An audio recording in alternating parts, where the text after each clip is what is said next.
નમસ્કાર અને આજના વિશ્લેષણમાં સૌનું સ્વાગત છે. આજે આપણી પાસે છે ધોરણ 6ના વિજ્ઞાન પાઠ્યપુસ્તકમાંથી કેટલાક રસપ્રદ અંશો. આ અંશો એમ સમજો કે સજીવોની દુનિયા, તેમની ખાસિયતો અને તેઓ જે પર્યાવરણમાં રહે છે, જેને આપણે નિવાસસ્થાન કહીએ છીએ, એના પર થોડો પ્રકાશ પાડે છે. હા, ચોક્કસ. તો આપણો આજનો હેતુ શું છે? આપણે આ પાઠ્યપુસ્તકના અંશોમાંથી પસાર થઈશું અને એ સમજવાનો પ્રયત્ન કરીશું કે સજીવ હોવાનો અર્થ શું થાય. બરાબર? બરાબર.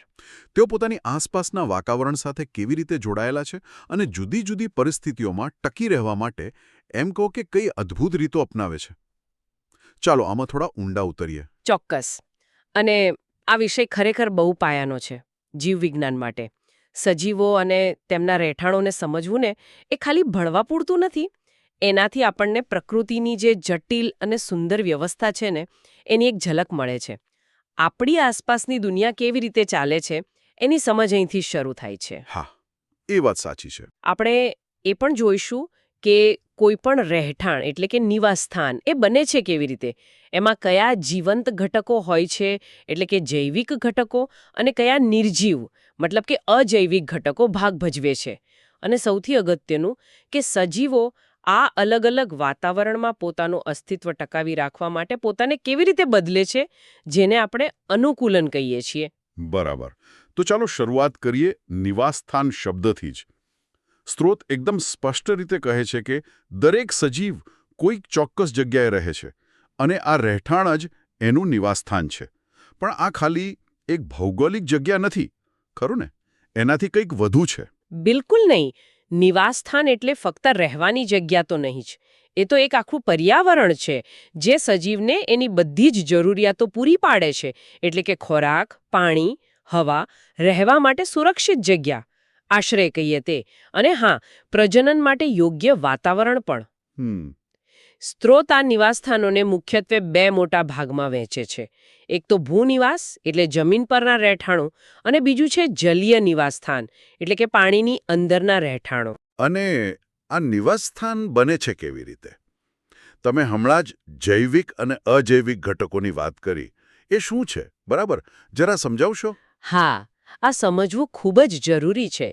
જુઓ, દરેક નિવાસસ્થાન છે ને એ આ બે પ્રકારના ઘટકોનું મિશ્રણ છે.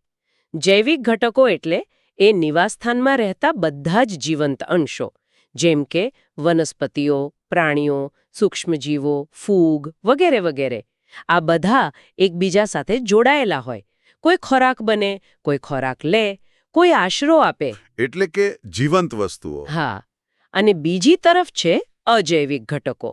આ નિવાસસ્થાનના નિર્જીવ ભાગો જ છે, પણ એટલા જ મહત્વના, જેમ કે ખડકો, માટી, હવા, પાણી, સૂર્યપ્રકાશ, તાપમાન, ભેજ, આ બધું. આ અજૈવિક ઘટકો જ નક્કી કરે છે કે ત્યાં કેવા પ્રકારના જૈવિક ઘટકો એટલે કે કેવા સજીવો રહી શકશે. ઓહ, એટલે એમ મતલબ કે જમીન પર રહેતા હોય એમના માટે માટી, હવા, તડકો મહત્વના. બરાબર. અને પાણીમાં રહેતા હોય એમના માટે પાણીની ગુણવત્તા, ઓક્સિજન, તાપમાન એ બધું. તો આ બંને ઘટકો જૈવિક અને અજૈવિક એકબીજા વગર અધૂરા છે. બિલકુલ. અને સાથે મળીને જ એક સંપૂર્ણ નિવાસસ્થાન બને છે. અને એમાંય ધ્યાન આપવા જેવી વાત એ છે કે આ બંને ઘટકો વચ્ચે સતત આંતરક્રિયા ચાલતી રહે છે. કેવી રીતે? જુઓ, વનસ્પતિઓ જૈવિક, માટી અને પાણી અજૈવિકનો ઉપયોગ કરીને ઉગે છે. બરાબર? પ્રાણીઓ જૈવિક, હવા અજૈવિકમાં શ્વાસ લે છે અને વનસ્પતિ જૈવિકને ખાય છે. અને સૂર્યપ્રકાશ અજૈવિક તો આખી જીવસૃષ્ટિ માટે ઉર્જાનો મુખ્ય સ્ત્રોત છે. આ આખું તંત્ર છે ને ખૂબ જ ગતિશીલ છે, સ્થિર નથી. સમજાયું.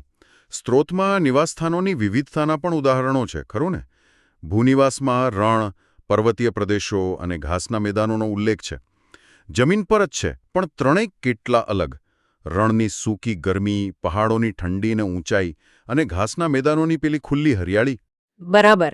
અને એ જ રીતે જલીય નિવાસસ્થાનોમાં પણ ભારે વિવિધતા જોવા મળે છે. સ્ત્રોત સમુદ્રો, તળાવો અને દરિયાકાંઠાના વિસ્તારોની વાત કરે છે. વિચારો, ખારા પાણીના વિશાળ સમુદ્રો, પછી મીઠા પાણીના શાંત તળાવો, અને જ્યાં જમીન અને પાણી મળે છે એક કાંઠાના વિસ્તારો.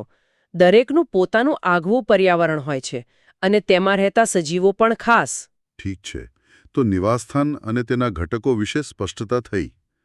પણ હવે મારો પ્રશ્ન એ છે કે આટલા જુદા જુદા વાતાવરણમાં, મતલબ કે આટલી વિષમ પરિસ્થિતિઓમાં, રણની ગરમી હોય કે પહાડોની ઠંડી, સજીવો ટકી કેવી રીતે રહે છે? શું સ્ત્રોતમાં એના કોઈ ખાસ ઉદાહરણો છે કે પ્રાણીઓ કે વનસ્પતિઓ આ કેવી રીતે કરે છે? મને લાગે છે કે અહીં જ પેલો અનુકૂલનનો ખ્યાલ આવે છે, બરાબર? તમે બરાબર મુદ્દા પર આવ્યા છો. આ જ તો પ્રકૃતિની અજાયબી છે, જેને આપણે અનુકૂલન એટલે કે એડેપ્ટેશન કહીએ છીએ. અનુકૂલન એટલે શું? તો કે સજીવોમાં સમય જતાં વિકસેલી એવી ખાસ શારીરિક રચનાઓ, આદતો કે પછી વર્તણૂકો જે તેમને પોતાના ચોક્કસ નિવાસસ્થાનમાં સફળતાપૂર્વક જીવવામાં મદદ કરે છે. આ ફેરફારોનું પરિણામ છે લાખો વર્ષોની પ્રક્રિયા છે. ઓકે. સ્ત્રોતમાં આના કેટલાક બહુ સરસ ઉદાહરણો આપેલા છે. ચાલો આપણે રણ વિસ્તારથી શરૂ કરીએ. રણ એટલે શું? પાણીની અછત અને સખત ગરમી. તો અહીં ટકવા માટે સજીવોએ પાણી બચાવવાના અને ગરમી સહન કરવાના ઉપાયો વિકસાવવા જ પડે. હા, રણનું નામ પડે એટલે પેલું ઊંટનું ઉદાહરણ તરત મગજમાં આવે. જો કે સ્ત્રોતમાં કલાજેની બહુ વિગતો નથી આપી, પણ વનસ્પતિઓનું શું? એ કેવી રીતે ટકે? હા, ઊંટ તો રણનું પ્રતીક જ છે, પણ સ્ત્રોત વનસ્પતિનું એક સરસ ઉદાહરણ આપે છે, જેમ કે થોર, કેક્ટસ. હવે રણમાં પાણી તો અમૂલ્ય છે, તો થોર જેવી વનસ્પતિઓમાં શું થાય? એમના પાંદડા ખૂબ નાના હોય અથવા તો કાંટામાં રૂપાંતર પામી ગયા હોય. કાંટામાં? શા માટે? શું થાય? પાણી બચાવવા માટે. વળી તેમના પ્રકાંડ જુઓ, એ લીલા રંગના હોય છે, એટલે પ્રકાશ સંશ્લેષણ પણ કરે અને એના પર એક જાડું મીણ જેવું પડ હોય છે. આ પડ પણ પાણીને અંદર જાળવી રાખવામાં મદદ કરે. અચ્છા. અને તેમના મૂળ એ તો પાણી શોધવા જમીનમાં ખૂબ ઊંડે સુધી ફેલાયેલા હોય છે. એટલે કુદરતે પાણી બચાવવા માટે આખો પ્લાન બનાવેલો છે એમને. ખરેખર અદ્ભુત રચના. હવે પર્વતીય વિસ્તારોની વાત કરીએ. ત્યાં તો ઠંડી અને બરફવર્ષા મુખ્ય પડકારો હોય. બરાબર. પર્વતીય વિસ્તારોમાં ખાસ કરીને ઊંચાઈ પર તમે વૃક્ષોનો આકાર જોયો છે? તે સામાન્ય રીતે શંકુ આકારના હોય છે. નીચેથી પહોળા અને ઉપરથી સાંકડા, કોન જેવા. હા, જોયા છે. ક્રિસમસ ટ્રી જેવા. હા, બસ એવા જ. એનું કારણ એ છે કે જ્યારે ભારે બરફવર્ષા થાય ત્યારે બરફ આ ઢળતી સપાટી પરથી સરળતાથી નીચે સરકી જાય.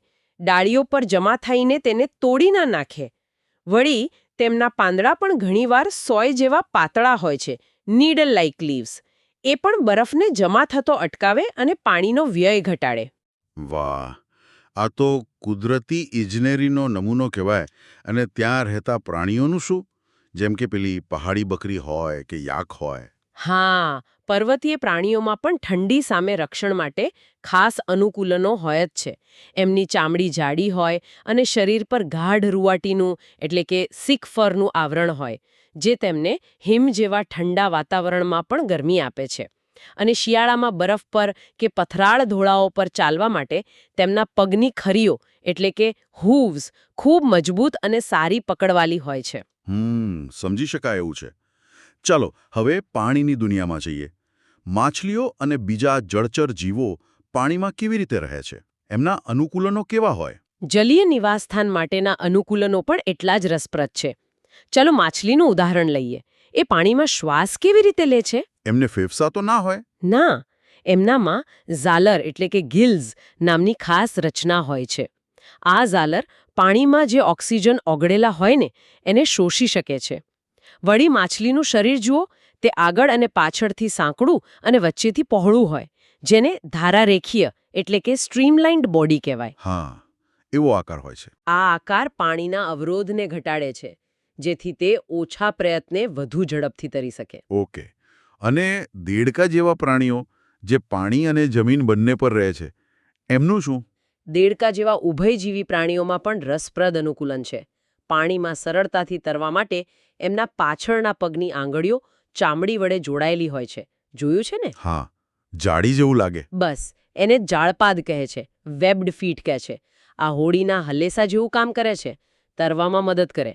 અને જલીય વનસ્પતિઓની વાત કરીએ તો એમના મૂળ જમીનમાં બહુ ઊંડે જતા નથી, કારણ કે પાણી તો સપાટી પર જ મળી રહે. અને એમના પ્રકાંડ ઘણીવાર પોચા અને હવા ભરેલા હોય છે, જેથી તે પાણીમાં તરી શકે, ડૂબી ન જાય. અને છેલ્લે ઘાસના મેદાનો, ત્યાં જીવન કેવું હોય છે? ત્યાં તો બધી ખુલ્લી જગ્યા હોય, એટલે શિકારી અને શિકાર વચ્ચે સતત સંતાકુકડી ચાલતી હશે, નહીં? હા, ઘાસના મેદાનો એટલે કે ગ્રાસલેન્ડ્સ પણ અનુકૂલનના ઉત્તમ ઉદાહરણો પૂરા પાડે છે. અહીં હરણ જેવા તૃણાહારી પ્રાણીઓ રહે છે. હવે એમના માટે શિકારીઓથી બચવું એ જીવન મરણનો પ્રશ્ન છે. આથી એમના પગ ખૂબ મજબૂત અને લાંબા હોય છે, જેથી તેઓ ખૂબ ઝડપથી દોડી શકે, ભાગી શકે. બરાબર. એમના કાન પણ મોટા અને ફરી શકે તેવા હોય છે, જેથી તેઓ દૂરથી આવતા ભયના સહેજ પણ અવાજને તરત પકડી શકે, સતર્ક રહી શકે. અને એમની આંખો વિશે મેં સાંભળ્યું છે કે તે માથાની બાજુ પર હોય છે. એ સાચું? હા, બરાબર. એમની આંખો માથાની બંને બાજુ પર હોય છે. આનાથી શું ફાયદો થાય? એમને લગભગ 360 ડિગ્રી જેટલો વિશાળ દૃષ્ટિકોણ મળે છે, વાઇડ ફિલ્ડ ઓફ વિઝન. એટલે કે તેઓ એકસાથે આસપાસનો ઘણો મોટો વિસ્તાર જોઈ શકે, જેથી કોઈ શિકારી છુપાઈને હુમલો ન કરી શકે. ઓહ, જ્યારે સિંહ કે વાઘ જેવા શિકારી પ્રાણીઓની આંખો તો ચહેરા પર આગળની તરફ હોય છે. આનાથી શું ફરક પડતો હશે? જુઓ, શિકારી માટે ઝડપ કે છુપાઈ જવાની ક્ષમતા તો ખરી જ, પણ એનાથી વધુ મહત્વનું છે શિકાર પર ચોક્કસ નિશાન સાધવું, અંતરનો અંદાજ લગાવવો. આંખો આગળની તરફ હોવાથી તેમને દ્વિનેત્રી દ્રષ્ટિ મળે છે, બાયનોક્યુલર વિઝન. એટલે કે બંને આંખો એક જ વસ્તુ પર કેન્દ્રિત થઈ શકે છે.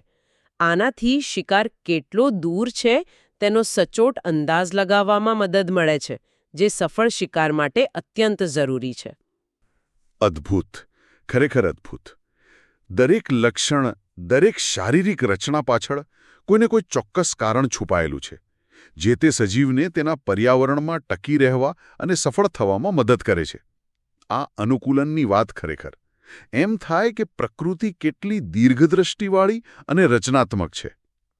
આપણે નિવાસસ્થાન અને તેમાં ટકી રહેવાની રીતો એટલે કે અનુકૂલન એની તો વિસ્તૃત વાત કરી, પણ આ બધાના મૂળમાં એક પ્રશ્ન છે કે આપણે સજીવ કોને કહીશું? કઈ બાબતો કોઈ વસ્તુને જીવંત બનાવે છે અને નિર્જીવથી અલગ પાડે છે? જેમ કે આ મારી સામે ટેબલ છે, એ સજીવ નથી, પણ ટેબલ પર મૂકેલો છોડ સજીવ છે. આ ભેદ કેવી રીતે નક્કી થાય? સ્ત્રોત આના પર કંઈ કહે છે? હા, આ ખૂબ જ પાયાનો અને મહત્વનો પ્રશ્ન છે, અને સ્ત્રોત આના પર ધ્યાન કેન્દ્રિત કરે છે. એ જણાવે છે કે સજીવોમાં કેટલીક સામાન્ય લાક્ષણિકતાઓ જોવા મળે છે, કેરેક્ટરિસ્ટિક્સ ઓફ ઓર્ગેનિઝમ્સ જેને કહીએ. આ લાક્ષણિકતાઓ જ તેમને નિર્જીવ વસ્તુઓથી જુદા પાડે છે. અને આ લાક્ષણિકતાઓ સજીવોના અલગ અલગ સ્વરૂપોમાં, ભલે તે વનસ્પતિ હોય, પ્રાણી હોય કે સૂક્ષ્મજીવ, ઓછા વત્તા અંશે હાજર હોય જ છે. કઈ કઈ છે એ લાક્ષણિકતાઓ? સૌથી પહેલી અને મૂળભૂત લાક્ષણિકતા છે ખોરાકની જરૂરિયાત, નીડ ફોર ફૂડ. દરેક સજીવને પોતાના શરીરની જાળવણી માટે, વૃદ્ધિ માટે અને રોજબરોજની ક્રિયાઓ કરવા માટે ઊર્જાની જરૂર પડે છે. આ ઊર્જા અને શરીરના બંધારણ માટે જરૂરી પોષક તત્વો ક્યાંથી મળે? ખોરાકમાંથી. બરાબર. હવે વનસ્પતિઓ તો સૂર્યપ્રકાશ, પાણી અને કાર્બન ડાયોક્સાઇડનો ઉપયોગ કરીને પ્રકાશ સંશ્લેષણની ક્રિયા દ્વારા પોતાનો ખોરાક જાતે બનાવે છે. પણ પ્રાણીઓ અને ફૂગ જેવા સજીવો? એ બીજા પર આધાર રાખે. હા, એ વનસ્પતિ અથવા અન્ય પ્રાણીઓ પર ખોરાક માટે આધાર રાખે છે.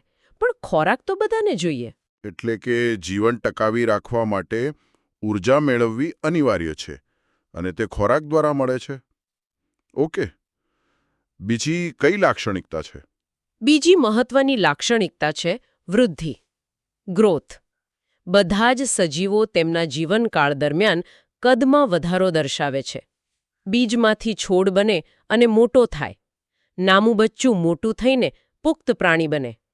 આ વૃદ્ધિ અંદરથી થાય છે, કોષોના વિભાજન દ્વારા.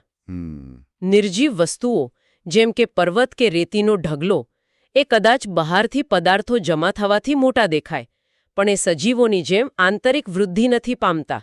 બરાબર. અને શ્વાસ લેવાની ક્રિયા, શું તે પણ બધા સજીવોમાં હોય છે? શ્વસન? હા, શ્વસન, રેસ્પિરેશન એ ત્રીજી મુખ્ય લાક્ષણિકતા છે. બધા સજીવો શ્વસન કરે છે, પણ એ સમજવું જરૂરી છે કે આ માત્ર શ્વાસ અંદર લેવાની અને બહાર કાઢવાની યાંત્રિક ક્રિયા નથી. શ્વસન એ એક જૈવ રાસાયણિક પ્રક્રિયા છે જેમાં સજીવો ખોરાકમાંથી મેળવેલી ઊર્જાને વાપરી શકાય તેવા સ્વરૂપમાં મુક્ત કરે છે. કોષોની અંદર થાય આ પ્રક્રિયા. અને આ પ્રક્રિયામાં સામાન્ય રીતે વાયુઓની આપ-લે થાય છે. Exchange of gases. પ્રાણીઓ અને મનુષ્યો ઓક્સિજન લે છે અને કાર્બન ડાયોક્સાઇડ બહાર કાઢે છે. વનસ્પતિઓ પણ શ્વસન કરે છે. જો કે દિવસ દરમિયાન પ્રકાશ સંશ્લેષણ વખતે તે કાર્બન ડાયોક્સાઇડ લે છે અને ઓક્સિજન બહાર કાઢે છે. પણ રાત્રે અને શ્વસન માટે તો તે પણ ઓક્સિજન જ વાપરે છે અને કાર્બન ડાયોક્સાઇડ બહાર કાઢે છે. ઓહો, આ રસપ્રદ છે કે વનસ્પતિ પણ આપણી જેમ જ શ્વસન કરે છે. પેલું લજામણીના છોડનું ઉદાહરણ સ્ત્રોતમાં હતું કે તેને અડકતા પાંદડા બીડાઈ જાય છે. આ કઈ લાક્ષણિકતા દર્શાવે છે? આ ચોથી લાક્ષણિકતા છે, ઉત્તેજના પ્રત્યે પ્રતિચાર, રિસ્પોન્સ ટુ સ્ટિમ્યુલસ. સજીવો પોતાના પર્યાવરણમાં થતા ફેરફારો પ્રત્યે સંવેદનશીલ હોય છે અને તેના પર પ્રતિક્રિયા આપે છે. પર્યાવરણના આ ફેરફારોને ઉત્તેજના, સ્ટિમ્યુલસ કહેવાય. લજામણીના છોડ માટે સ્પર્શ એ ઉત્તેજના છે અને પાંદડાનું બીડાઈ જવું એ તેનો પ્રતિચાર, રિસ્પોન્સ છે. બરાબર. તેવી જ રીતે ગરમ વસ્તુને અડકતા તરત હાથ પાછો ખેંચી લેવો, અચાનક તેજ પ્રકાશમાં આંખો બંધ થઈ જવી, ખોરાકની સુગંધથી મોંમાં પાણી આવવું, સૂર્યમુખીના ફૂલનું સૂર્ય તરફ ફરવું, છોડના મૂળનું પાણી તરફ અને પ્રકાંડનું પ્રકાશ તરફ જવું, આ બધા ઉત્તેજના પ્રત્યેના પ્રતિભાવના જ ઉદાહરણો છે. એટલે કે સજીવો પોતાની આસપાસની દુનિયા પ્રત્યે એક રીતે સભાન હોય છે અને તેની સાથે આંતરક્રિયા કરે છે, જ્યારે નિર્જીવ વસ્તુઓ આમ નથી કરતી. ઓકે, આ સિવાય બીજી કોઈ લાક્ષણિકતા? હા, પાંચમી લાક્ષણિકતા છે ઉત્સર્જન, એક્સક્રીશન. સજીવોના શરીરમાં જે બધી જૈવિક ક્રિયાઓ ચાલે છે, ચયાપચયની ક્રિયાઓ, એ દરમિયાન કેટલાક બિનજરૂરી અને ક્યારેક ઝેરી પદાર્થો પણ ઉત્પન્ન થાય છે. આ નકામા કચરાનો શરીરમાંથી સમયાંતરે નિકાલ થવો ખૂબ જરૂરી છે. આ ક્રિયાને ઉત્સર્જન કહે છે. આપણે પરસેવો અને મૂત્ર દ્વારા કરીએ છીએ? હા, પ્રાણીઓમાં પરસેવો, મૂત્ર અને મળ દ્વારા ઉત્સર્જન થાય છે. વનસ્પતિઓ પણ કેટલાક નકામા પદાર્થોનો નિકાલ કરે છે, જેમ કે પર્ણપતન દ્વારા કે પછી અમુક સ્ત્રાવ દ્વારા. અને જીવન ચાલુ રહે તે માટે, મતલબ કે પોતાના જેવી સંતતિ ઉત્પન્ન કરવાની ક્ષમતા, એ પણ હશે જ ને? બરાબર. તે છઠ્ઠી લાક્ષણિકતા છે, પ્રજનન, રિપ્રોડક્શન. દરેક સજીવ પોતાના જેવો જ બીજો સજીવ ઉત્પન્ન કરવાની ક્ષમતા ધરાવે છે. આ પ્રજનન દ્વારા જ જાતિઓનું અસ્તિત્વ પેઢી દર પેઢી ટકી રહે છે. જો પ્રજનન ન થાય તો જાતિ લુપ્ત થઈ જાય. સાચી વાત છે. પ્રજનનની રીતો અલગ અલગ હોઈ શકે છે. કેટલાક પ્રાણીઓ ઈંડા મૂકે છે, કેટલાક બચ્ચાને જન્મ આપે છે. વનસ્પતિઓમાં બીજ દ્વારા, કલમ દ્વારા કે બીજાણુઓ દ્વારા નવા છોડ ઉગે છે. પણ મૂળ હેતુ એક જ છે, પોતાની જાતિને ચાલુ રાખવી. અને છેલ્લી લાક્ષણિકતા જે સ્ત્રોતમાં ઉલ્લેખિત છે તે છે હલનચલન, મૂવમેન્ટ. હા, મોટાભાગના પ્રાણીઓ ખોરાક, પાણી, આશ્રય કે સાથીની શોધમાં અથવા તો ભયથી બચવા માટે એક જગ્યાએથી બીજી જગ્યાએ સક્રિય રીતે હલનચલન કરી શકે છે. ચાલી શકે, દોડી શકે, ઉડી શકે, તરી શકે. પણ અહીં એ નોંધવું રસપ્રદ છે કે વનસ્પતિઓ, જે સામાન્ય રીતે એક જ જગ્યાએ સ્થિર હોય છે, તે પણ હલનચલન દર્શાવે છે. વનસ્પતિઓ? કેવી રીતે? અલબત્ત, તેમનું હલનચલન પ્રાણીઓ જેવું સ્થાનફેર નથી હોતું. એક જગ્યાએથી બીજી જગ્યાએ નથી જતી, પરંતુ જેમ આપણે હમણાં વાત કરી, મૂળનું પાણી તરફ જવું, પ્રકાંડનું પ્રકાશ તરફ વળવું, હા, ફૂલોનું ખીલવું અને બંધ થવું, લજામણીના પાનનું બીડાવું, આ બધું પણ એક પ્રકારનું હલનચલન જ છે, જે વૃદ્ધિ અથવા ઉત્તેજનાના પ્રતિભાવ રૂપે થાય છે. તો સારાંશ એ થયો કે કોઈ વસ્તુ સજીવ છે કે નહીં તે નક્કી કરવા માટે આપણે આ મુખ્ય લાક્ષણિકતાઓ, ખોરાકની જરૂરિયાત, વૃદ્ધિ, શ્વસન, ઉત્તેજના પ્રત્યે પ્રતિચાર, ઉત્સર્જન, પ્રજનન અને હલનચલન એની હાજરી તપાસવી પડે. અને સ્ત્રોત એ પણ સ્પષ્ટ કરે છે કે મશરૂમ, જે એક પ્રકારની ફૂગ છે, અને લીલ એટલે કે શેવાળ જેવા સજીવો જે કદાચ પ્રાણીઓ કે સામાન્ય છોડ જેવા નથી દેખાતા, તેઓ પણ આ બધી કસોટીઓમાં ખરા ઉતરે છે અને તેથી સજીવ ગણાય છે. બિલકુલ. આજના આ વિશ્લેષણોનો મુખ્ય સાર એ જ છે કે આપણી પૃથ્વી પર જીવન અકલ્પનીય રીતે વૈવિધ્યસભર છે. ખરેખર, દરેક સજીવ, પછી તે ગમે તેટલો નાનો કે મોટો હોય, તે પોતાના પર્યાવરણ એટલે કે નિવાસસ્થાન સાથે ગાઢ રીતે જોડાયેલો છે. અને આપણે એ પણ જોયું કે નિવાસસ્થાન એ માત્ર ભૌતિક જગ્યા નથી, હા, પણ જીવંત જૈવિક અને નિર્જીવ અજૈવિક ઘટકોનું એક જટિલ અને પરસ્પર આધારિત તંત્ર છે. અને આ વિવિધ, ક્યારેક તો ખૂબ પડકારજનક નિવાસસ્થાનોમાં ટકી રહેવા માટે સજીવોએ લાખો વર્ષો દરમિયાન અદ્ભુત અનુકૂલનો વિકસાવ્યા છે. બરાબર. થોરના કાંટા હોય કે માછલીની ઝાલર, પર્વતીય વૃક્ષોનો પેલો શંકુ આકાર હોય કે હરણની દોડવાની ગજબની ઝડપ, આ બધું જીવનના સંઘર્ષ અને ઉત્ક્રાંતિની ગાથા કહે છે. અને આટલી બધી વિવિધતાની વચ્ચે પણ જીવનને વ્યાખ્યાયિત કરતી કેટલીક મૂળભૂત લાક્ષણિકતાઓ છે જે બેક્ટેરિયાથી લઈને વેલ સુધીના લગભગ તમામ સજીવોમાં સમાન રીતે જોવા મળે છે. આ બધી માહિતી ખરેખર આપણને આપણી આસપાસની જીવસૃષ્ટિ પ્રત્યે વધુ આદર અને સમજ કેળવા પ્રેરે છે. એ સાચું છે. જ્યારે આપણે સમજીએ છીએ કે દરેક નાનો જીવ પણ તેના પર્યાવરણનો એક અભિન્ન ભાગ છે અને તેની પાસે ટકી રહેવાની પોતાની અનોખી રીતો છે, ત્યારે પેલી જૈવ વિવિધતા, બાયોડાયવર્સિટીનું મહત્વ અને તેના સંરક્ષણની જરૂરિયાત વધુ સ્પષ્ટ થાય છે. ચોક્કસ.